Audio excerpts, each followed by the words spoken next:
Well, there's Zach Greinke back on the mound to start his third inning of work. He's a former first-round draft pick, and we're pleased to be joined now by the Brewers scouting director, Bruce Sy. Great to have you with us. I know pleasure as always. The first phase is over here of the draft. Now you got to try to get these guys signed. But tell us, in your opinion, the big picture, the broad brush, how the draft went for you.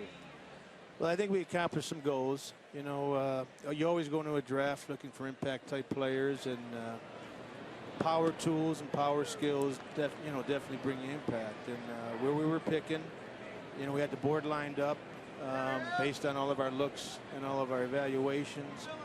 And we feel fortunate enough that some of the guys, actually all the guys that we wanted, got to us.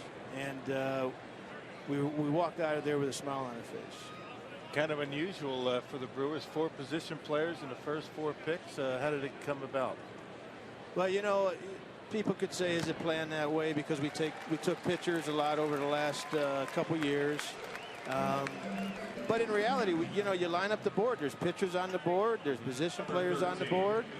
And just so happens, we stay true. I mean, the first couple rounds, you're always staying true to your board. Because that's where you get your best impact. I've got a catcher, the overall #1 pick from Milwaukee, 27th overall pick, Clint Coulter. Tell us about him. Yeah, he's just he's a big physical guy. He's an athletic kid. You know, everything he does is with power and behind it. And on top of it, he's got really good makeup. So he's not a polished guy behind the plate. He does have some skills to hit for a kid in the Northwest. He played in all the major tournaments and showcases, and he was very successful against the top players out there. So he does have skills to hit. Needs a little polish behind the plate, but the skills to catch are there. Now visiting with Bruce Sy, who is just wrapping up the draft, Major League Baseball draft, being completed. Started on Monday. Clint Coulter was the first Brewers pick. And then you guys had the very next pick in Victor Roach, who is a power hitter, as Castro drives one into the gap in right center.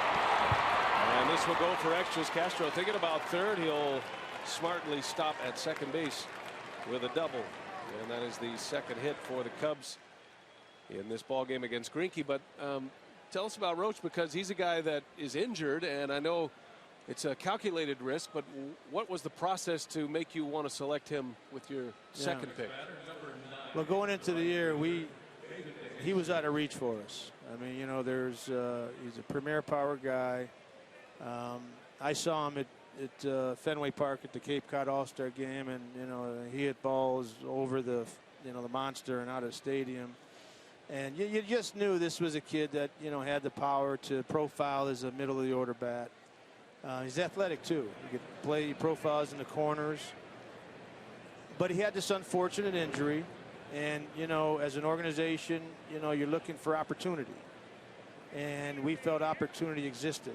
When this happened, we stayed on top of it.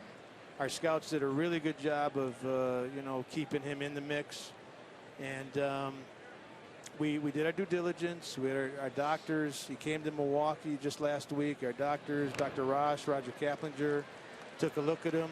They both felt very comfortable that he's going to be 100% down the road.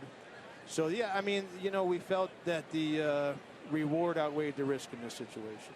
It seems as though a lot of high school kids early on. It looked to me on this sheet here, it looks like 7 of the first 13 picks out of high school. Is that is there a reason for that, or is it, like you said, just the way the board lined up for you? Well, we started after the first 3-4 rounds. We started looking for tools. We started looking for guys that offered opportunity to have high-end ceiling, and that's where we went at that point.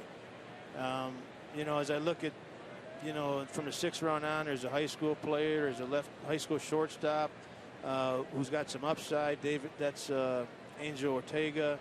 David Otterman's a left-handed pitcher that throws up to 92.